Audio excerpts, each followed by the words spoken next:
Hello, beautiful people. I'm Carla. Welcome. Today, we're going to talk about natural beauty and explore how you can look adorable without makeup. If you want to join me on this journey, let's get started right away. Firstly, one of the best ways to highlight your natural beauty is to establish a regular skincare routine. Moisturize your skin, eat healthily, and drink enough water.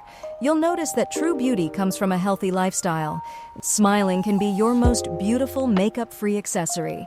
Take care of your teeth regularly and don't neglect to smile. Trust me, your energy increases when you smile, bringing out your natural beauty. Now it's time for style and fashion. Not only does avoiding makeup make you attractive, but your fashion style is also crucial. Choose comfortable and self-reflecting clothes. Remember, confidence is the ultimate source of attractiveness. Now, most importantly, inner beauty and positive energy. Love yourself, know your worth, and be filled with positive thoughts.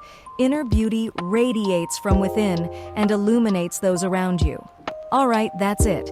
I hope this video has shown you fantastic ways to emphasize your natural beauty. You can look fabulous without makeup. If you enjoyed this video, don't forget to like and subscribe to my channel. Until the next video, take care.